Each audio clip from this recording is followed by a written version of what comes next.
Ikaze muri gahunda z'amakuru yacu mbabwire ko ibiro bya Leta Zunze Ubumwe za Amerika bishinzwe ububanyi n'amahanga byongeye gushimangira ko u Rwanda rufite ingabo mu burasirazuba bwa Repubulika ya Demokarasi ya Kongo bityo ko rusabwa kuzikurayo. Bigaragara mu itangazo ryo kuri 22 Gashyantare 2023 ryashyizwe hanze n'umuvugizi w'ibiro Ned Price rikomoza nini ku byemezo biherutse gufatwa n'akanama k'umuryango wa Afurika yunze ubumwe gashinzwe umutekano. Price yashimye ibyemezo byo ku itariki ya 12 Gashyantare yamagana ibikorwa bibangamira uburenganzira bw'ikiremwamuntu, ahamya ko byakozwe n'imitwe yitwaje intwaro irimo M23, ICC, DRC izwi nanone nka ADF, Codeco na FDLR. Asaba ko ihagarika imirwano kandi ikava mu burasirazuba bwa Repubulika ya Demokarasi ya Kongo nta mananiza, nkuko yabitangaje tariki 30 Ukuboza 2022 avuga kuri raporo y'impuguke z'umuryango w'abibumbye zikorera muri RDC. Ned Price yongeye kandi kwemeza ko ingabo z'u Rwanda zagiye muri iki gihugu cy'abaturanyi gufasha M23. Yasabye ati, dusubiyemo ijwi ryacu risaba u Rwanda guhagarika gufasha mu mutwe witwaje intwaro wa M23 kandi rugakura ingabo zarwo muri RDC kugira ngo rworoshye ishyirwa mu bikorwa ry'imyanzuro yo mu nama ya EAC yabaye tariki ya 17 Gashyantare. Turanasaba kandi impande zose kwamagana imvugo z'urwango no gukumira byihuse urugomo rwibasira amoko. Akenshi uko amahanga ashinja u Rwanda gufasha M23 rusubiza ko ari ibirego bidafite ishingiro, ahubwo rukagaragaza ko impamvu yatumye uyu mutwe witwaje intwaro urwana ikomoka ku kuba ubutegetsi bwa RDC butarujuje inshingano bufite ku benegihugu babo. Leta y'u Rwanda nk'uko byatangajwe n'abayobozi batandukanye barimo na Perezida Paul Kagame bagaragaje ko umutwe witwaje intwaro wa FDLR ufashwa kandi ukifatanya n'ingabo za RDC ndetse ko uri mu mizi y'ibibazo by'abanyekongo bityo ko ugomba kurandurwa kugira ngo bikemuke. Ntabwo Leta y'u Rwanda yahwemye kugaragaza ko amahanga abogama iyo avuga ku bibazo byo mu burasirazuba bwa Kongo, kuko ngo irengagiza kwemeza ko umutwe wa FDLR uhungabanya leta ya RDC kandi wakabaye urwanywa. Bamwe mu bawugize bagize uruhare muri jenoside yakorewe Abatutsi bakagezwa mu butabera imbere mu Rwanda.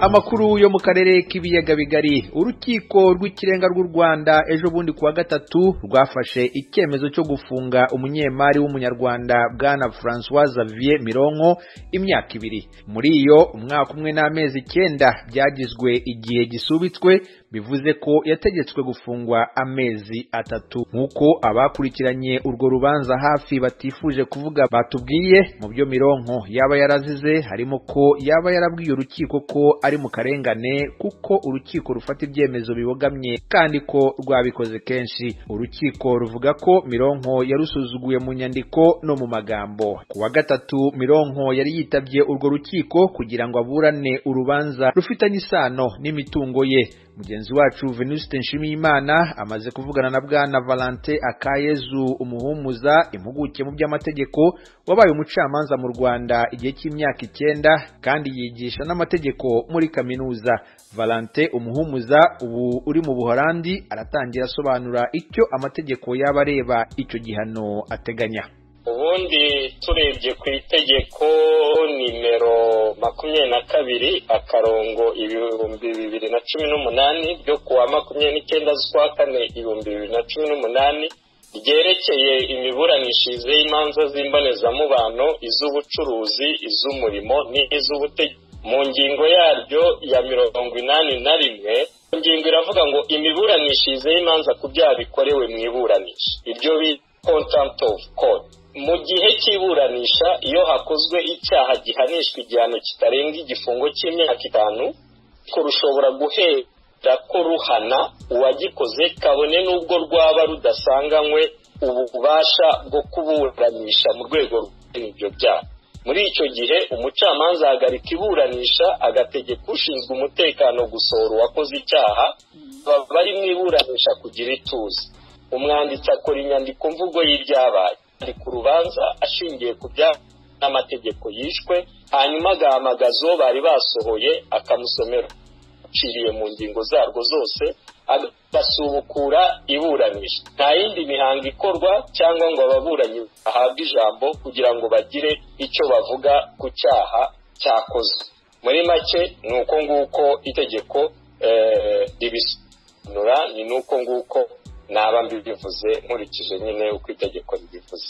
None se kuba François Xavier Mironko yavuze ko urukiko rw'ikirenga rufata ibyemezo bimubangamiye, ibyemezo avuga ko bibugamye, ibyo ngibyo byitwa gutuka urukiko?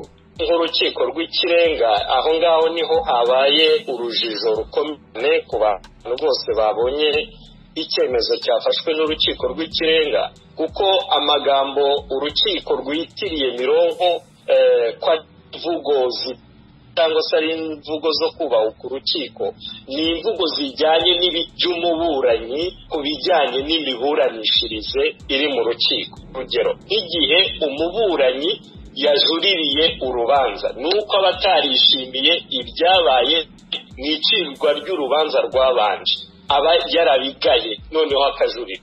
Iyo habayeho urugero nk'igihe umucamanza umuburanyi yihannye umucamanza, kwihana umucamanza ni ugusaba ko avanwa mu nteko iburanisha kubera yuko umuburanyi atakimufitiye icyizere ko ashobora kumuha ubutabera. Aho rero bigaragaza ko umuburanyi aba atishimiye ibyakozwe. Ni nacyo rero cyabaye mu rukiko rw'ikirenga, kuko mu cyemezo cyarwo ruravuga ngo hari inyandiko Mironko yarwandikiye avuga yuko imiburanishirize yabaye yose ibogamye. Noneho ngo kandi ayo aza kuyasubiramo mu gihe cy'iburanisha, urukiko rubifata ngo nko gutuka urukiko, kandi umuburanyi mu by'ukuri yaragaragazaga ibitekerezo bye. Aha rero aho mvuga ko bitangarije niki, nuko urukiko rw'ikirenga nirwo rukiko ruri hejuru y'izindi zose, kandi rukaba runafite inshingano yo kubungabunga no kurengera uburenganzira bw'abantu bose, harimo n'uburenganzira bwo kwisanzura kuvuga icyo umuntu atekereza, freedom of speech. Mu mwanzuro w'urubanza baravuga yuko Mironko yareze, ariko ntabwo tubona neza icyaburanwaga. Ahaburanwaga iki? Mu byo twakuye mu bitangazamakuru mu Rwanda, nk'inkuru yatangajwe n'Igihe, baravuga Igihe, ndibutsa ko ari ikinyamakuru gikorera kuri murandasi Rwanda, bavuze yuko Mironko yaba asaba leta y'u Rwanda kumusubiza amafaranga cyangwa se kumwishyura amafaranga agera kuri miliyari yaba yari yaragurije leta yasimbuwe na FPR mu gihe cy'imirwano. Ubwo ni amafaranga ngo yari yarabahaye kugira ngo babashe kugura ibikoresho byo kurwana ku rugamba. Icyo gihano cy'imyaka 2 cyasubitswemo umwaka umwe n'amezi 9 mu gihe cy'umwaka, bivuga yuko azafungwa amezi 3 gusa. None aramutse asohotse akongera kubaza icyo kibazo akakivuga uko yakivuze, yakongera kugihanirwa agafungwa igihe kingana iki? Ni ikibazo gikomeye, kuko aramutse yongeye gusubiramo bya bindi, ubwo twitege ko yakongera akabihanirwa bikitwa igikorwa cy'isubiracyaha. Nibutse yuko icyo gihe itegeko rivuga yuko igihano gishobora gutangwa itegeko rivuga ngo iyo icyaha cyakorewe mu iburanishwa gihanishwa imyaka 5. Urumva igihano gishobora kugera ku myaka 5 cyangwa se byaba bitewe n'ubwoko bw'icyaha kikarenga. Ni ukuvuga ko aramutse abisubiyemo byaba ari isubiracyaha, noneho ashobora no guhabwa ikindi gihano kirenze.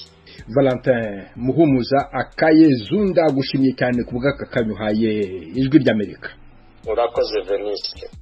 Tugume ku makuru ajyanye n'ubutabera. Kuri uyu wa kane, Madame Beatrice Munyenyezi uregwa ibyaha bya jenoside mu Rwanda yongeye kwiyama umucamanza ukuriye inteko imuburanisha gufata ibyemezo bibogamye. Yabwiye Madame Patricie Mukaiza ukuriye urukiko rwisumbuye rwa Huye ko nta butabera buboneye amwitezeho, amusaba ko yakwivana mu rubanza rwe.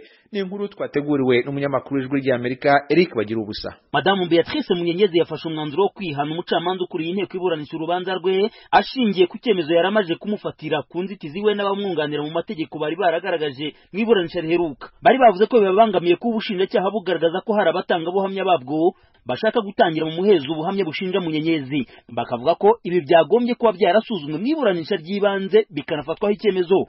Abo banyamategeko bari banagaragaje ko hari undi mutangabuhamya ubushinjacyaha bwongeye ku rutonde bitandukanye n'abari bemejwe bwa mbere n'urukiko. Bari bagejeje ku rukiko kandi inzitizi ko abatangabuhamya bashaka gushinjura Munyenyezi bari gutotezwa bishingiye ku rubanza rwe. Kuri izo nzitizi urukiko rwanzuye ko rutagomba gusubira ku cyemezo cyo kumvira abatangabuhamya mu muhezo kuko rwarangije kugifata mu mwaka ushize 2022. Rwari rwanzuye ko abatangabuhamya 5 bagomba gutangira ubuhamya bwabo mu muhezo ku mpamvu zo kubarindira umutekano. Ku kireba umutangabuhamya ubushinjacyaha bwongeye ku rutonde atarateganijwe, urukiko rwanzuye ko rutazamwumva. Naho ku kireba abatangabuhamya bagomba gushinjura Munyenyezi bivugwa ko bari gutotezwa muri gereza bishingiye ku rubanza rwe, umucamanza yanzuye ko agomba kubanza kubikoraho iperereza akamenya ukuri kw'ibivugwa akazabona gufata umwanzuro. Akimara kumva icyemezo cy'umucamanza, Madamu Munyenyezi ntiyabyihanganiye ahita yaka ijambo.